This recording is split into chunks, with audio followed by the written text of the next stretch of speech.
Hi friends. இன்னைக்கு நம்ம பார்க்க போறது, எந்த ஸ்டாக்லாம் இந்த டிசம்பர்ல பை பண்ணி 2025ல ஹோல்ட் பண்ணலாம் அப்படிங்கிறத பத்தி தான் நம்ம பார்க்க போறோம். என்னோட பேரு சரண். நான் இதுவரைக்கும் financial investments and stocks related and mutual funds related videos நான் போட்டுக்கிட்டு இருக்கேன். இதான் என் சேனலை ஃபர்ஸ்ட் டைம் பார்க்குறீங்க அப்படின்னா சப்ஸ்கிரைப் பண்ணிக்கங்க. ஸோ நம்ம ஃபர்ஸ்ட் பார்க்க போகிற ஸ்டாக் பார்த்தீங்க அப்படின்னா நாட்கோ ஃபார்மா. நாட்கோ ஃபார்மாவோட கரண்ட் ப்ரைஸ் வந்து 1400 ட்ரேட் ஆகிட்டு இருக்கு. இதோட 1 இயர் ரேஞ்ச் பார்த்தீங்க அப்படின்னா 800 ஆல்மோஸ்ட் 1400 ரேஞ்சுக்கும் இப்போ ட்ரேட் ஆகிட்டு இருக்கு. ஆல்மோஸ்ட் 85% இன்க்ரீஸ் ஆயிருக்கு. பட் ஸ்டில் ஸ்டாக்கோட வேல்யூ வந்து லோவாக தான் இருக்குது. இப்போ பார்த்தீங்க அப்படின்னா பிஇ ரேஷியோ வந்து 13.28 தான் இருக்குது. ஆனால் இந்த செக்டரோட பிஇ ரேஷியோ வந்து ஆல்மோஸ்ட் 25 to 30 ரேஞ்சில் இருக்குது. ஸோ அதனால் இன்னும் இந்த நாட்கோ ஃபார்மா கம்பெனிக்கு க்ரோத் நிறையவே வாய்ப்பு இருக்குது. அது மட்டும் இல்லாமல் இதோட ஹை ரேஞ்ச் பார்த்தீங்க அப்படின்னா ஆல்மோஸ்ட் 1600 வரைக்கும் ரீச் ஆயிருக்கு. ஸோ நெக்ஸ்ட் இயரில் வந்து இன்னும் கிராஃப் 2000 ரீச் ஆகிறதுக்கு நிறையவே வாய்ப்பு இருக்குது. நெக்ஸ்ட் நம்ம பார்க்க போகிறது டாக்டர் ரெட்டி. இதுவும் ஃபார்மா ஸ்டாக் தான். ஸோ ஃபார்மா செக்டர் வந்து ரீசெண்ட் டைம்ஸில் நல்லா பர்ஃபார்ம் பண்ணியிருந்துச்சு. பட் லாஸ்ட் 1.5 மந்த்தாக வந்து மார்க்கெட் வால்டைலாக இருக்கிறனால நிறைய அடி வாங்கியிருக்கு.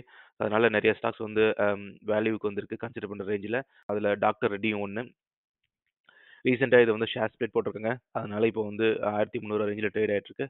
ஸோ இதோட பிஇ ரேஷியோவும் கம்மியாக தான் இருக்குது. 19.50 தான் இருக்குது. இது வந்து 1 இயரில் 11% ரிட்டர்ன்ஸ் கொடுத்துருக்கு. ஸோ இந்த ஸ்டாக் வந்து நெக்ஸ்ட் இயரில் வந்து ஆல்மோஸ்ட் 1750 ரேஞ்ச் வரைக்கும் போகிறதுக்கு வாய்ப்பு இருக்குது. ஸோ டெஃபினட்டாக இந்த ஸ்டாக்கை கன்சிடர் பண்ணலாம். அடுத்து நம்ம பார்க்க போகிறது Tata Motors. So Tata Motors வந்து பார்த்தீங்க அப்படின்னா இப்போ 790 ரேஞ்சில் ட்ரேட் ஆகிட்டு இருக்கு. இதோட 1 இயர் ஆல்மோஸ்ட் 8% கிட்ட க்ரோத் இருக்குது. பட் இந்த இந்த டைமில் பார்த்தீங்க அப்படின்னா ஆல்மோஸ்ட் ஜூலை டைமில் பார்த்தீங்க அப்படின்னா இதோட வேல்யூ வந்து 1150 ரேஞ்ச் கிட்ட ட்ரேட் ஆகிட்டு இருக்கு. மார்க்கெட் வாலடைலாக இருந்ததுனாலையும் ப்ளஸ் நம்மளோட ரத்தன் டாட்டா இறந்ததுனாலையும் நிறைய நெகட்டிவ் சென்டிமெண்ட்ஸ் வந்ததுனால இதோட ஸ்டாக்கோட வேல்யூ குறைஞ்சிருச்சு.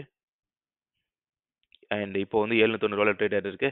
ஸோ இந்த ஸ்டாக்கு வந்து இன்னும் கன்சிடர் பண்ணுற ரேஞ்சில் இருக்குது. ஸோ கொஞ்சம் கொஞ்சமாக இந்த ஸ்டாக்கையும் பை பண்ண ஆரம்பிக்கலாம். நெக்ஸ்ட் நம்ம பார்க்க போகிறது கர்நாடகா பேங்க். இந்த பேங்க் ஸ்டில் இன்னும் வந்து கன்சிடர் பண்ணுற ரேஞ்சில் தான் இருக்குது. லாஸ்ட் 1 இயரில் பார்த்தீங்கன்னா இது கிட்டத்தட்ட 7% லாஸில் போயிட்டுருக்கு.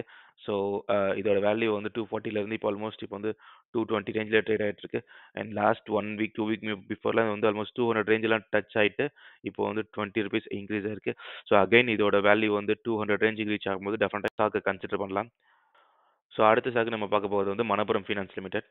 ஸோ இந்த மணப்புரம் ஃபினான்ஸ் லிமிடெட் வந்து ஆல்மோஸ்ட் இப்போ ட்ரேட் ஆகிருக்க ரேஞ்ச் வந்து 183.50 ருபீஸில் ட்ரேட் ஆகிட்டு இருக்கு. இதுவும் ஒரு 7% வந்து க்ரோத் கொடுத்துருக்கு. பட் இந்த 183 வந்து லாஸ்ட் 2 to 3 டேஸில் வந்து இன்க்ரீஸ் ஆயிருக்கு. அது லாஸ்ட் வீக்லாம் பார்த்தீங்கன்னா இதோட ரேஞ்ச் வந்து 150 ரேஞ்சில் ட்ரேட் ஆகிட்டு இருந்துச்சு. அகைன் மார்க்கெட்டில் வந்து டிஐஏலாம் விற்கிட்டு இருக்கனால லாஸ்ட் தேர்ஸ்டே அண்ட் ஃப்ரைடே வந்து கொஞ்சம் மார்க்கெட் டவுன் ட்ரெண்ட் காட்டுச்சு. ஸோ அகைன் இந்த வர வீக்கில் வந்து இன்னும் டவுன் ஆச்சு அப்படின்னா இந்த ஸ்டாக்ஸ்லாம் கொஞ்சம் கரெக்டாக வாய்ப்பு இருக்குது. ஸோ கொஞ்சம் கொஞ்சமாக இந்த ஸ்டாக்கையும் நீங்கள் கன்சிடர் பண்ண ஆரம்பிக்கலாம். இதுவும் லாங் டேர்முக்கு இதை வந்து கன்சிடர் பண்ணிங்கன்னா இந்த ஸ்டாக்கோட க்ரோத் நல்லாவே இருக்கும். ஸோ நீங்கள் இந்த 5 ஸ்டாக்கில் எந்த ஸ்டாக் கன்சிடர் பண்ணுவீங்கன்னு கீழே கமெண்ட் பண்ணுங்கள். இந்த வீடியோ பிடிச்சிருந்துச்சுன்னா லைக் பண்ணுங்கள். அப்படியே உங்கள் ஃப்ரெண்ட்ஸ்க்கும் ஷேர் பண்ணுங்கள். Thank you friends. Bye bye. See you next video.